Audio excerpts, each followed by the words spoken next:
Salut, c'est Trado, je suis content de vous retrouver pour la mise à jour de l'indice parisien. On commence comme d'habitude par les données mensuelles. Ces données mensuelles sont toujours haussières avec un nuage ascendant comme vous pouvez le voir ici.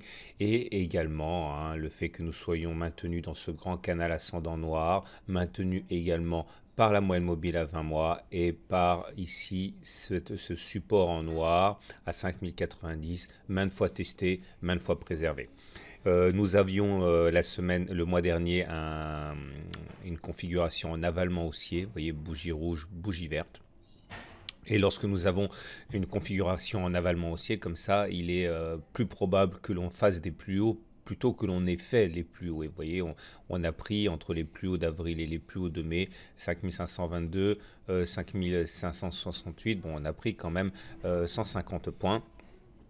Et malheureusement, nous avons une bougie du mois de mai qui s'achève sur un turtle soup. Un turtle soup, ça veut dire qu'on a fait un plus haut de 20 bougies. Voilà, le précédent plus haut il était là, le nouveau plus haut il était là. Néanmoins, on a clôturé en dessous du précédent plus haut. C'est un signe de continuation de baisse. Et malheureusement, cela ne remet pas forcément la tendance haussière en cours. Ça peut très bien s'arrêter, ça s'arrête d'ailleurs assez rapidement. Mais en tout cas, il est probable, compte tenu de cette bougie, que l'on n'ait pas fait les plus bas. Voilà. Mais la tendance demeure haussière. En données hebdomadaires, nous avons également un signal assez cohérent avec ce qui vient d'être dit, parce que si la tendance elle est toujours plutôt positive, vous voyez on évolue dans ce canal gris, canal imparfait, on a un nuage qui est ascendant, même s'il n'est pas très épais, témoignant de la fragilité de cette tendance, il demeure qu'il est quand même un petit peu ascendant, donc c'est plutôt positif, mais on vient d'inscrire une vague de Wolf. Regardez, vague de Wolf, j'ai mis un article sur le site pour que vous compreniez comment ça fonctionne avec un tutoriel.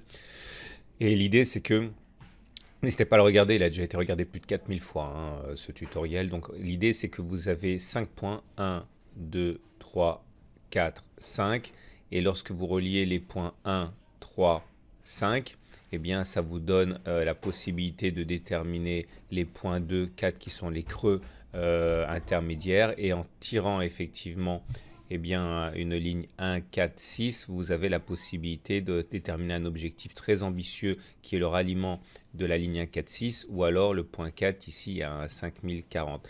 En tout cas, ce sont des choses qui sont tout à fait envisageables et on remarquera que la couverture en nuage noir, ici bougie verte, bougie rouge, avec une bougie rouge qui termine plus bas que la moitié de la bougie verte précédente, eh bien, annonçait bien quelque part la décrue à laquelle on a assisté. Bon, on retiendra que la tendance elle est haussière, mais qu'un ralliement du bas du canal gris est tout à fait envisageable, y compris dans cette tendance haussière, puisque ça ne ferait que tester le canal ascendant gris. Voilà. On bascule du côté des données journalières qui ont été assez mouvementé, c'était pas mal, on nourrissait certains espoirs, le rebond qu'on avait mentionné sur les 38,2% de Fibonacci qui sont ici, prenait forme avec deux belles bougies. Malheureusement, Monsieur Trump a fait une nouvelle sortie, comme il en a l'habitude, avec l'annonce pressentie de nouvelles taxes douanières sur les métaux, notamment en provenance de l'Union européenne, mais pas seulement. Et les bruits font état du fait que l'industrie automobile européenne et en particulier allemande serait également sur la sellette, et vous comprenez que le DAX a donc décroché de 1,4%, beaucoup plus que le CAC 40 à cause justement de ses valeurs industrielles et notamment automobiles. Ce qui explique donc que la séance ait été mauvaise. Alors à noter également au niveau des fondamentaux que ce soir à 22 heures après la clôture des bourses, on a appris en Italie qu'un nouveau gouvernement avait été proposé et il reste à savoir si les marchés salueront cette avancée politique vendredi et permettront à la bourse de remonter, ou alors s'ils vont surtout sanctionner le fait qu'on institutionnalise un gouvernement anti-européen, eurosceptique. Bon, là, on ne peut pas savoir à l'avance comment les opérateurs vont prendre ça. Mais en tout cas, ce qui est sûr, c'est que les 38,2% ont lâché. Normalement, ça signifie qu'on devrait aller chercher statistiquement, c'est pas sûr à 100%, mais dans plus d'un cas sur deux, on devrait aller chercher donc le niveau suivant de Fibonacci à terme, à savoir les 5346 et 50% de Fibonacci qui sont là. D'autant qu'on a fait un avalement baissier ici. Avalement baissier, c'est-à-dire bougie verte suivi d'une bougie rouge dont le corps avale le corps précédent. C'est un signal que les puristes aiment retrouver plutôt sur les sommets, ok, et pas sur les bas, mais il reste quand même que c'est un signal qui n'est pas positif du tout. Le cours pourrait descendre fortuitement jusqu'à 50%, ce qui nous permettrait de toucher finalement, vous vous souvenez, la fameuse ligne d'eau du double bottom ici, qui aurait dû être touchée avant, hein, on le sait très très bien, qui n'a pas été touchée et qui va faire l'objet d'un contact probable incessamment.